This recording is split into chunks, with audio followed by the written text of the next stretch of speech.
আসসালামু আলাইকুম ওয়া রাহমাতুল্লাহি ওয়া বারাকাতুহু।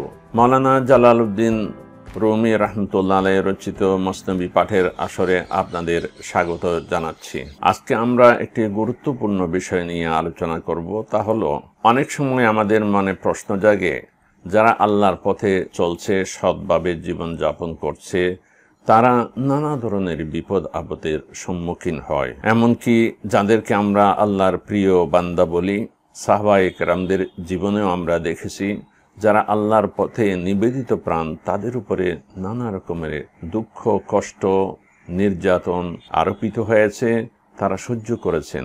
আমরা তো মনে করি যারা আল্লাহর পথে চলবে, সৎভাবে জীবনযাপন করবে, তাদের তো জীবনটা সুন্দর, নিষ্কণ্টক হওয়া উচিত। তারা সুখে শান্তিতে থাকবে, কোনো ধরনের ঝক্কি ঝামেলা, বিপদ আপদ, মুসিবত, জালিমের কোনো নির্যাতন এগুলো হবে না। কিন্তু বাস্তবে আমরা দেখতে পাই অন্যরকম। যারা সত্যের পথে আছে তাদেরকে কঠিন কঠিন পরীক্ষার সম্মুখীন হতে হয়। কেন হয়? তাহলে সত্য কোনটা? জীবনে সুখ শান্তির মধ্যে থাকাটাই কি ন্যায়ের পরিচায়ক এবং প্রমাণ? আর দুঃখ কষ্টের মধ্যে থাকলে কি আমরা মনে করব যে সে অন্যের পথে আছে বা তার জীবনটা ব্যর্থ? মাওলানা রুমি রহমতুল্লাহ আলাইহি এই জীবন দর্শন সম্পর্কে, রুমি রহমতুল্লাহ আলাইহি এ সম্পর্কিত প্রশ্নের জবাব দেওয়ার জন্য একটি গল্পের অবতারণা করেছেন, যেটা আমরা আগে আলোচনা করেছি। গল্পটি হলো, একজন দরবেশ, সংসার বিরাগী, তিনি আল্লাহর সাথে ওয়াদা করেছিলেন, বনের মধ্যে গিয়ে সাধনা করছেন, বলছেন যে আমি এখানে যে আমরুদ গাছ আছে, ফল আছে, এই ফলগুলো যতক্ষণ পর্যন্ত মাটিতে নিজে নিজে না পড়ে আমি ততক্ষণ খাবো না। কারণ রিজিকের মালিক তো আল্লাহ, রাজ্জাক হলেন আল্লাহ। আল্লাহ পাক সুবহানাহু ওয়া তাআলা মানুষকে, বান্দাকে খাওয়ান। সেই হিসাবে আমি বিশ্বাস করি আমাকেও আল্লাহ তাআলা খাওয়াইবেন। কাজে আমি যতক্ষণ পর্যন্ত উপর থেকে না পড়ে ততক্ষণ আমি খাবো না। তিনি যখন প্রতিজ্ঞা করছিলেন তখন ইনশাআল্লাহ বলতে ভুলে গিয়েছিলেন, সেটা তার তকদিরের ফয়সালা ছিল। তিনি বলেননি যে ইনশাআল্লাহ আমি যতক্ষণ পর্যন্ত গাছ থেকে আমরুদ নিজে নিজে ঝরে না পড়েছে ততক্ষণ আমি খাবো না ইনশাআল্লাহ। এই ইনশাআল্লাহ না বলার কারণে তার উপর বিপদ এসেছিল, সেটা আমরা বিস্তারিত আলোচনা করেছি। সেখানে হঠাৎ করে এক ডাকাত দল এসে ডাকাতের মালামাল ভাগবাটোয়ারা করতেছিল। ইতিমধ্যে পুলিশ খবর পেয়ে সেখানে ডাকাত দলকে ধরে এবং এই বুজুর্গ, এই দরবেশকেও ডাকাত মনে করে উপস্থিত বিচারে তার হাত কাটা যায়। যাই হোক, তিনি সেটাকে খুশি মনে বরণ করে নিয়ে দ্বারকাকে বললেন যে না, আমি আল্লাহর সাথে কৃত ওয়াদা ভঙ্গ করেছি, যে আমি 2-3 দিন সবর করার পরে আমরুদ পড়তেছিল না গাছ থেকে ঝরে, কিন্তু আমি নিজে পেরে ওখান থেকে খেয়েছি। আল্লাহর সাথে কৃত ওয়াদা, এই ওয়াদা আমি ভঙ্গ করেছি, এই জন্যে আমার উপর শাস্তি আসা উচিত ছিল। এই যে দরবেশ, হাত কাটার শাস্তি সম্পর্কে নিজের মনের মধ্যে আল্লাহর প্রতি কোনো বিরূপ ধারণা সৃষ্টি হলো না, অসন্তুষ্টি, বেজারি প্রকাশ পেল না, বরং সন্তুষ্ট হলেন। এর বিনিময়ে আল্লাহ পাক সুবহানাহু ওয়া তাআলা তাকে বুজুর্গি দিয়েছেন, এবং তিনি যখন নির্জনে থাকতেন, একাকী থাকতেন, তখন দেখা যেত যে অলৌকিকভাবে তার 2টা হাত কাজ করতেছে। এই ঘটনাগুলো আমরা পর্যালোচনা করেছি।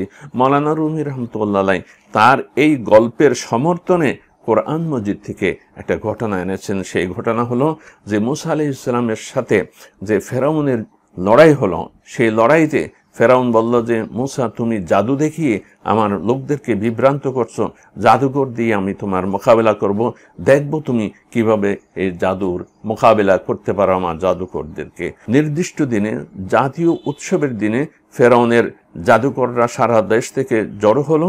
মুসা আলাইহিস সালাম তার হাতের লাঠি নিয়ে সেখানে উপস্থিত হলেন, এবং এই জাদুকররা মুসা আলাইহিস সালামকে বললেন যে মুসা, তুমি কি জাদুর খেলা আগে শুরু করবে না আমরা শুরু করব? মুসা আলাইহিস সালাম বললেন যে হ্যাঁ, তোমরা শুরু করো। মাওলানা রুমি রাহমাতুল্লাহ আলাইহি বলছেন, এখানে মুসা আলাইহিস সালামের কাছে জাদুকররা যে আপনি কি আগে শুরু করবেন না আমরা শুরু করব, আগে সেই কথার মধ্যে একটা আদবের প্রকাশ পেয়েছে। এই আদবের কারণে আল্লাহ পাক সুবহানাহু ওয়া তাআলা এই জাদুকরদেরকে ঈমান নসিব করেছেন। কিভাবে? জাদুকররা যখন মুসা আলাইহিস সালামের প্রস্তাব অনুযায়ী আগে শুরু করলো, তাদের রশিগুলো, লাঠিগুলো লাফাতে শুরু করলো, রশিগুলো সাপ হয়ে কিলবিল কিলবিল করতেছিল। মুসা আলাইহিস সালাম আল্লাহর হুকুমে তার লাঠি ছেড়ে দেওয়ার সাথে সাথে এই লাঠি অজগরে পরিণত হয়ে জাদুর লাঠি এবং সাপগুলো গিলতে শুরু করলো। তখন ফেরাউনের জাদুকররা বুঝতে পারলো যে মুসা আলাইহিস সালাম যে লাঠি ফেলেছেন তার এই লাঠি এটা জাদুর লাঠি নয়, বরং সত্যিকারের একটা মুজিজা। এজন্য সাপে পরিণত হয়েছে, আমাদের এই সাপগুলো গিলে খেয়েছে। তখনই মুসা আলাইহিস সালামের সামনে তারা ঈমানের স্বীকৃতি দেয়, ঈমান আনে যে আমরা আমান্না বিরব্বি মুসা ওয়া হারুন। মুসা আলাইহিস সালাম এবং হারুন আলাইহিস সালাম যে খোদায় বিশ্বাস করে, আমরাও সে বিশ্বাস করলাম। এই কথা শোনার সাথে সাথে ফেরাউন চটে গেল এবং বলল যে ওই যে একটু আগে প্রস্তাব দিয়েছিল মুসা আলাইহিস সালামকে যে আপনি আগে শুরু করবেন না আমরা আগে শুরু করব। ফেরাউন বলল যে আমি দেখেছি তোমরা কানে কানে কথা বলেছো, এটা আসলে তোমরাও জাদুকর, মুসাও জাদুকর, তোমরা আতাত করে মানুষকে বিভ্রান্ত করার জন্য এখানে উপস্থিত হয়েছ। এই জন্য জাদুকররা মুহূর্তের মধ্যে ঈমান এনে যে পরিবর্তন হয়ে গেল, তাদের উপরে শাস্তি দিল। তাদের হাত বিপরীত দিক থেকে ডান হাত বাম পা, বাম হাত ডান পা, এভাবে কেটে তাদেরকে শাস্তি দিল কে? ফেরাউন। এখানেও প্রশ্ন হলো মুসা আলাইহিস সালামের উপরে ঈমান আনার কারণে কেন জাদুকরদের শাস্তি হবে, অথবা জাদুকররা এই শাস্তি কেন খুশি মনে মেনে নিল? দেখা গেল যে ফেরাউন যে ঘোষণা দিল, তাদেরকে হুমকি দিল, সেই হুমকিতে তারা টলেনি, বরং বলছে যে মুসা এবং হারুনের আল্লাহর উপরে, প্রভুর উপরে ঈমান এনেছি, এই ঈমানে আমরা অটল রয়েছি।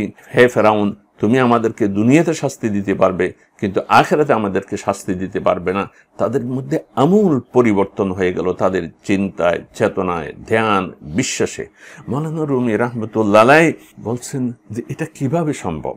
তিনি বলছেন যারা আল্লাহওয়ালা, যারা সত্যিকার দ্বীনের পথে আছে, ইসলামের পথে আছে, তারা এই জগৎটাকে একমাত্র জগৎ মনে করে না। তারা মনে করে যে এই জগতের পরে আরেকটা জগৎ আছে, ওই জগৎটা হলো আসল জগৎ, এবং এই যে জীবন, এই জীবনটা আসল জীবন নয়, বরং এর পরে যেটা জীবন সেটা হলো আসল জীবন। মওলানা রুমি রাহমাতুল্লাহ আলাইহি বর্তমানে আমরা যে জীবনটা এখন ভোগ করতেছি, সেই জীবনটাকে মনে করেন যে স্বপ্নের মতো। বলছেন যে এটা আমরা স্বপ্নলোকে, স্বপ্নের একটা জগৎ আছে। মওলানা রুমি রাহমাতুল্লাহ আলাইহি বিষয়টা খুব সুন্দরভাবে ব্যাখ্যা করেছেন। আমি মসনব শরীফ দেখে দেখে যে কথাগুলো লিখেছি আমার বইতে, আর্টিকেলে, সেখান থেকে একটু পড়ি, আপনাদের ভালো লাগবে। আল্লাহর প্রিয় বান্দারা কিভাবে সত্যের পথে প্রাণ বিসর্জন দিতে পারে, শাহাদতকে প্রাণ ভরে বরণ করে নিতে পারে, তার রহস্য উন্মোচন করেছেন মওলানা রুমি রাহমাতুল্লাহ আলাইহি। তিনি বলেন, ফেরাউন জানত না যে জাদুকরদের সামনে জীবন মৃত্যুর রহস্য উন্মোচিত হয়ে গেছে। তাদের হৃদয়নগর কল্পনা ও অনুমানের অন্ধকার হতে মুক্ত আধ্যাত্মিক আলোয় আলোকিত। এই জন্যে জাদুকরদেরকে প্রাণদণ্ডের শুলিতে চড়ানোর হুমকি দিয়েছিল, অথচ সেই হুমকির মুখে অবিচলতা দেখিয়েছিল জাদুকররা। ঈমানের আলোতে আলোকিত হয়ে তাদের অন্তর আলোকিত, উদ্ভাসিত হয়ে গিয়েছিল। সেই সত্য ফেরাউন বুঝে নাই। ফেরাউন মনে করছে যে এই জীবনটাই আসল জীবন, তাদেরকে জীবনে মেরে ফেলার হুমকি যদি দেই তাহলে তারা সত্যের পথ থেকে বা মুসার পথ থেকে ফিরে আসবে। কিন্তু না, ঈমানদার জাদুকররা, যুগে যুগে সত্যের অনুসারীরা, সাহাবায়ে কেরাম, শহীদগণ, গাজীগণ, তারা সেইভাবেই মৃত্যুকে আলিঙ্গন করেন। তারা নিজের ছায়াকে কায়া থেকে পৃথকভাবে চিনতে পেরেছে। তারা বুঝতে পেরেছে যে দেহ মানুষের রূহকে বেষ্টন করে আছে, তা ছায়ার মতো। মওলানা আসল জায়গায় যাচ্ছেন যে মানুষের জীবনটাও শুধু দেহ নিয়ে চলে না। যখন রূহ চলে যায় তখন তো দেহে পৌঁছে যায়, তাড়াতাড়ি দাফন করতে হয়। তাতে বোঝা যায় আসলটা হলো রূহ। এই রূহের উপরে ছায়ার মতো হয়ে আচ্ছাদন আকারে রয়েছে দেহ। এতে অতিক্রম করে, এই দেহকে অতিক্রম করে যেতে হবে কোথায়? রূহে, বস্তুর যে জগৎ তার ওপারে যেতে হবে। আরো গভীরে যে আত্মা বিরাজিত, সেই আত্মার জগতের সন্ধান তারা পেয়েছে। যারা শহীদ, যারা সত্যকে বরণ করে নিয়েছে, সত্যের পথে অবিচল, যে কোনো দুঃখ, কষ্ট, নির্যাতনকে ভোগ করে, তারা কিভাবে পারে? বলছে যে না, তারা এই দেহকে অতিক্রম করেছে। দেহের ভিতরে যে আত্মার জগৎ, রুহের জগৎ, পরকাল যেখানে, সেটার তারা সন্ধান পেয়েছে। সেখানে উড়াল দিতেই এখন তারা পাগল পারা।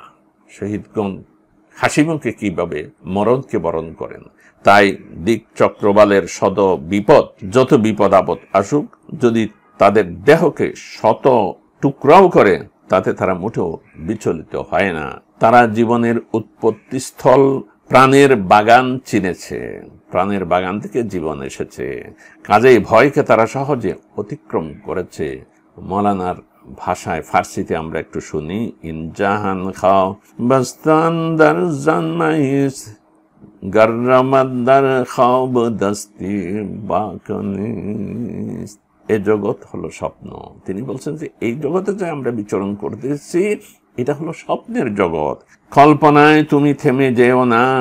এই স্বপ্নের জগৎ, এই কল্পনায় যে বিচরণ করছি, এটা নিয়েই একমাত্র জীবন বলে তুমি বিশ্বাস করো না। স্বপ্নে যদি হাত কাটা যায়, তাতে পরোয়া করো না। স্বপ্নের মধ্যে তোমার যদি হাত কাটা যায়, পরোয়া করো না। এখানে আরেকটু গভীরে যাই, আমরা এখান থেকে পড়ি।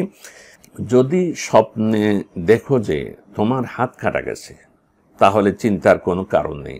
মৌলানার কথা, ফেরাউনের জাদুকররা এই দর্শনেই হাসি মুখে হাত পা কাটা দেওয়া আর শুলির শাস্তি মেনে নিয়েছিল। যদি স্বপ্নে দেখো যে তোমার মাথাটা কেটে গেছে, তার ব্যাখ্যা হবে তোমার মাথা অক্ষত এবং তুমি দীর্ঘজীবী হবে।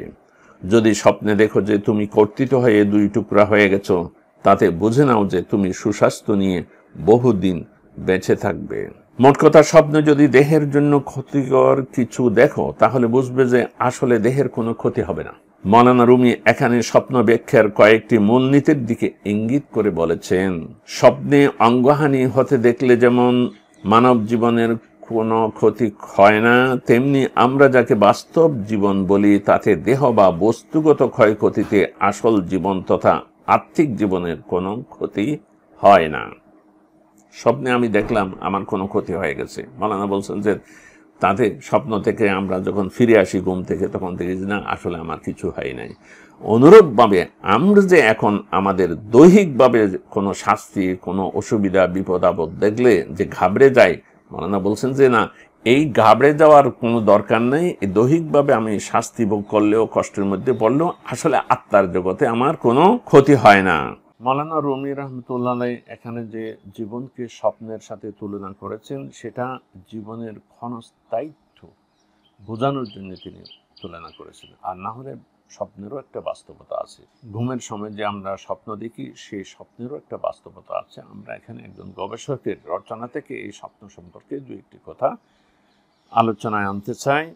মসনব শরীফের আধুনিককালের ইরানের একজন সফল ব্যাখ্যাতা করিম জামানি তিনি লিখেছেন, স্বপ্ন প্রধানত দুই প্রকারের। এক প্রকার হচ্ছে আদগাস ও আহলাম, এলোমেলো স্বপ্ন। এর উৎপত্তি হয় শয়তানের প্ররোচনা ও নফসের আজেবাজে চিন্তা হতে, এগুলোর কোনো ব্যাখ্যা নেই। আরেক প্রকার হচ্ছে সত্য স্বপ্ন। সত্য স্বপ্ন আবার তিন প্রকার। এক প্রকার স্বপ্ন ঘুমের মধ্যে যে রূপ দেখে জাগ্রত হলে হুবহু তাই বাস্তবে রূপায়িত হয়, এর কোনো ব্যাখ্যার প্রয়োজন হয় না। এই স্বপ্ন আসে সরাসরি আল্লাহর মহান দরবার হতে। দ্বিতীয় প্রকার স্বপ্ন, যার একাংশের ব্যাখ্যার প্রয়োজন হয় না, বাস্তবে তা হাতে নাতে পাওয়া যায়, কিন্তু আরেকাংশের ব্যাখ্যার প্রয়োজন হয়। তৃতীয় প্রকারটি হচ্ছে এমন স্বপ্ন যা আগাউড়াই ব্যাখ্যার প্রয়োজন। শেষোক্ত দুই প্রকারের স্বপ্ন উৎপত্তি হয় ফেরেশতাদের মাধ্যমে। এটা পরিষ্কার হয়ে গেল আমাদের কাছে। মৌলানা রুমি রহমতুল্লাহ হাদিস শরীফের একটি বাণীকে কবিতায় এনে বলছেন, ইন জাহান রা কে বেসুরাত কায়ামাস্ত, গুফত পয়গম্বর কে হুলমে নাইমাস্ত। এই জগৎ বাহ্যিক অবয়বে জাহেরিতে প্রতিষ্ঠিত। জাহেরিভাবে যে জগৎকে আমরা দেখতে পাচ্ছি, নবীজির ভাষায় ঘুমন্ত স্বপ্নের চেয়ে ব্যতিক্রম নয় তা। আমরা ঘুমের মধ্যে যে স্বপ্ন দেখি, বাস্তব জীবন বলতে আমরা যেটা বুঝি, সেটাও সে ধরনের একটি স্বপ্নময় জীবন। মৌলানা মনস্তাত্ত্বিক বিশ্লেষণে বলছেন যে স্বপ্ন ও জীবন সম্পর্কে যে মূল্যায়নের কথা বললাম তা তুমি অন্যের দেখা দেখে মেনে নিয়েছো, মুখে মুখে আওড়াও। হয়তো তুমি বলছো যে হ্যাঁ, মৌলানা বলছেন ঠিকই, আসলে জীবনটা স্বপ্নময়, কিন্তু নবীজির বাণীর হাকিকত বুঝতে তুমি সক্ষম নও। কিন্তু যারা দিব্য দৃষ্টির আল্লাহর ওলি, নবীগণের বাণীর উপর তাদের আস্থা অবিচল। তোমার মনের আরেকটি প্রশ্ন হলো, এই জীবন যদি স্বপ্ন হয়, তাহলে আমরা যে ঘুমিয়ে দেখি তা কোন ধরনের স্বপ্ন হবে? আমরা এখন যে বিচরণ করতেছি, এটাই যদি স্বপ্ন হয়, আবার আমরা যে ঘুমানোর পরে স্বপ্ন দেখি, তাহলে ওইটা কোন ধরনের স্বপ্ন? মৌলানা সেটারও জবাব দিয়েছেন। মৌলানা বলেন, তুমি মনে করো ঘুমের মধ্যে তুমি ভাবছো যে আমি একটি স্বপ্ন দেখছি। অনেক সময় এটাই হয়, ঘুমের মধ্যে আছি আর সেখানে আমি ভাবছি যে আমি একটা স্বপ্ন দেখছি। তাতে তোমার দুটি স্বপ্ন একত্রিত হলো। বস্তুত যাদের অন্তর দৃষ্টি খুলে গেছে তারা মৃত্যুকে ভয় পায় না। এই জীবনের রহস্য তাদের কাছে উন্মোচিত হয়ে গেছে। তারা বিশ্বাস করে এই জীবন স্বপ্নময়, যে জীবনের কথা বলা হলো, এই জীবন অতিক্রম করলেই আমার বাস্তব জীবনের সাক্ষাৎ পাবো। তাদের সামনে আসল বিবেচ্য সত্যের উপর অবিচল থাকা।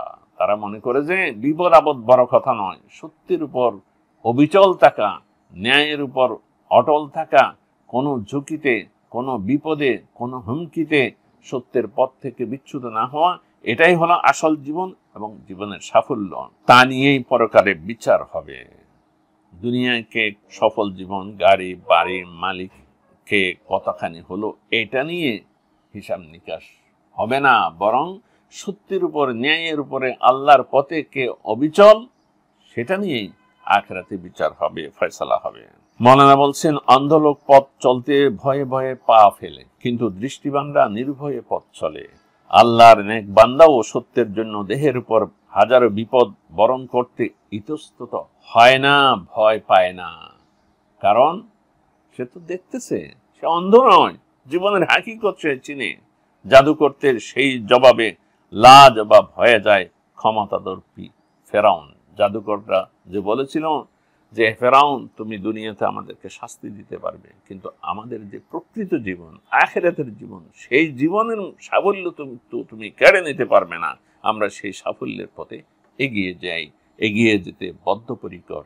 এই চেতনা যুগে যুগে সত্যের পথে অবিচল যারা ছিলেন, যারা শহীদ হয়েছেন, যারা গাজী হয়েছেন, আল্লাহর পথে নিবেদিত প্রাণ ছিলেন, বিশেষ করে আল্লাহর ওলিরা, আল্লাহর বন্ধুত্বের পরীক্ষায়, মর্যাদায় যারা উন্নীত হয়েছে, তাদের জীবন সেরকমই সত্যের পথে অবিচল। তারা সৈনিক, তারা আল্লাহর পথের সৈনিক। আমরাও যাতে সেই চেতনা নিজের মধ্যে লালন করতে পারি, ধারণ করতে পারি। আমরা যে কোনো বিপদে আপদে, বালা মুসিবতে, অত্যাচার নিপীড়নের সামনেও সত্যের উপর, ন্যায়ের উপর, ইসলামের উপরে অবিচল থাকতে পারি। কোনো লোভ, কোনো হুমকি, কোনো শঙ্কা, ভয় যাতে আমাদেরকে আল্লাহর পথে চলা থেকে, ইসলামের পথে চলা থেকে, সত্য ন্যায়ের উপর প্রতিষ্ঠিত থাকা থেকে বিচ্যুত করতে না পারে, সেই তৌফিক কামনা করছি। আজকের মতো এখানেই শেষ করছি। সামনের আসরেও আপনাদেরকে সাথে পাওয়ার আশা নিয়ে বিদায় চাইছি। ওয়া আখিরু দাওয়ানা আনিল হামদুলিল্লাহি রাব্বিল আলামিন।